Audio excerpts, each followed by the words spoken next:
it's raining pretty hard, but we decided to go for a hike anyway, and we found these mushrooms. At first glance, it almost looks like an Amanita rubescens, but I noticed that this was actually an Amanita dorsipes or potentially longipes due to the very large base at the bottom. And it was sort of a little bit reddening, but it also has a very, very pungent smell. This is a great mushroom to show off the parts of a mushroom, just because a lot of the parts are very prominent. As you can see, we have the top of most mushrooms. This is what you usually think about whenever you think of a mushroom. The cap is also called a pileus. You have the stem, which is more scientifically known as the stipe. And then on the stipe, you can see this dress almost, or something that looks like it's hanging down. This is called a partial veil, and they are commonly found on a lot of Amanita species. And then on some mushrooms, you will find this, which is called a base. Now, this mushroom has gills, as you can see, the sort of long flaps radiating out from the center of where the stipe meets the pileus. But some mushrooms will also have pores, which are a spongy surface which has little holes in them, teeth, which are little stalactite-like structures hanging down from the cap of the mushroom, and then there are others which just have very, very weird and different ways of dispersing spores. A spore is like a seed for a mushroom, except it is microscopic. And this mushroom is very, very special because if I dug it up, which I do not want to do, it would actually have a root, which I might be able to show off, which is a very, very long, or not very long, but a long structure that grows underneath the ground of some mushrooms, which can be used to help ID the mushroom.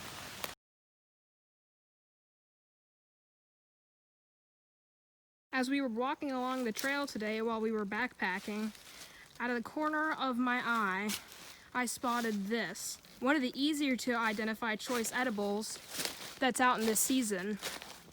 Now this is called a Laetoporus cincinnatus, more well known as the chicken of the woods. There are two main varieties of chicken of the woods, Laetoporus cincinnatus and Laetoporus sulphureus. The way to tell the difference is to look at the pores of the mushroom. The cincinnatus has white pores, whereas the sulphureus has yellow pores. And as we walked further up the trail, we spotted this, Sprathis spathulata, the cauliflower mushroom. Now this is a very beautiful wild mushroom, and it is also a choice edible. You can identify it by the folds in this fungus, and this bad thing about it is that whenever you're trying to cook it, there are usually lots of bugs that get in it. But nonetheless, this is a beautiful and edible mushroom. As we walked further up the trail, we spotted these jack-o'-lantern mushrooms. These are actually very beautiful. These are a bit older, they're past their prime, but whenever they are in their prime, they are a very beautiful bright orange.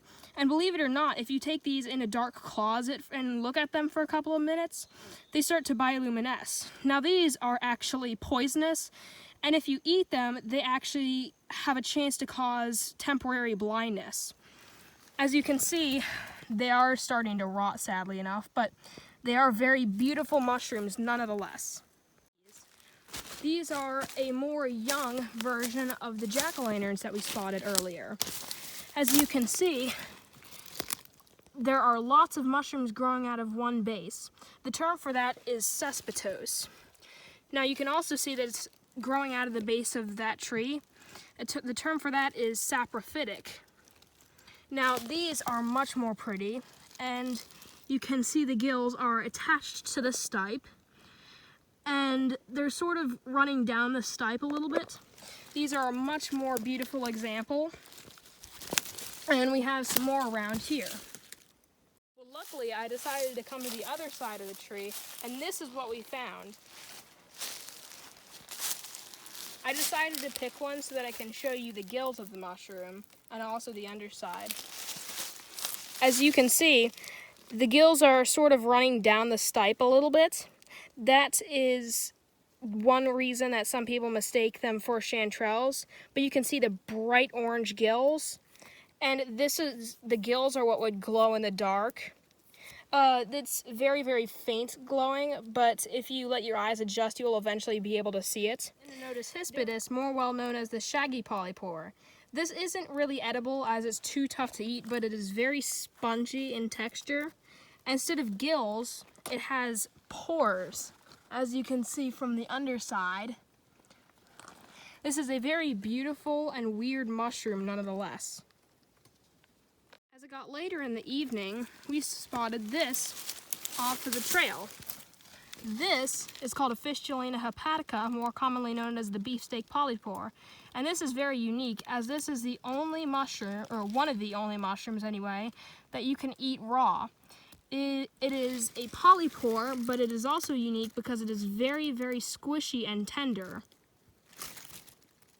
As we got from camp this morning, we noticed this.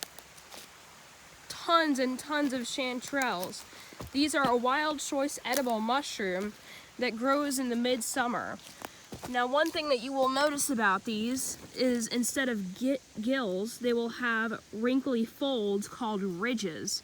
This is one of the best ways to identify this mushroom.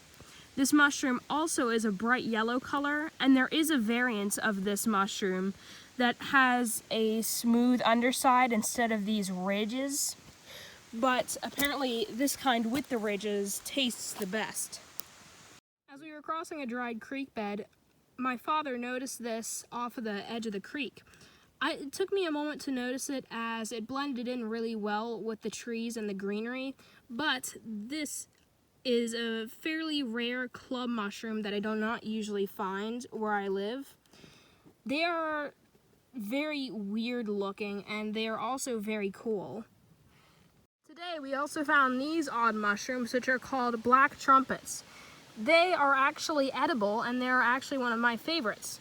You can easily identify them by the trumpet shape of this mushroom, and they're usually growing near or around moss. Now this is a very, very weird mushroom known as the shaggy-stalked bolete or Astroboletus betula. You can identify it by its prominent stipe or stem. You can see it's very, very shaggy, and it also has yellowish pores. This is a very weird and beautiful mushroom that you can find in the woods. Known as the golden thread cordyceps, this is a very odd mushroom because it actually grows on another type of mushroom called a false truffle that grows underneath the ground. It's called a golden thread cordyceps because if you were to dig it up, it has a golden colored threads. And if you were to dig it up well enough, you could actually find the false truffle at the end of the golden threads. This is a very odd mushroom also because it is called a cordyceps, but it's not a true cordyceps. A cordyceps usually actually grows on an insect, but these grow on another fungus. At the end of the trail, we also found this Boletus frostii. This is a very, very beautiful mushroom, and it is actually one of my favorites. We can see that the stalk is very, very shaggy and reddish pores and also a red pileus or cap. I've actually wanted to see this one for years, and I found two today, which I'm very excited about. In our own backwoods, we found these Leotia lubricas. These are more well known as the jelly babies. These are very, very odd, and they fall into the other category as they do not have gills, pores, or teeth. Instead, they have a smooth underside of the cap, as you can see here. They are very, very, very small, as you can see relative to my hand here. And they usually grow in clumps like this, and they grow off the ground. They are very, very weird, and they also have a cousin that is in the same genus that has a green top instead.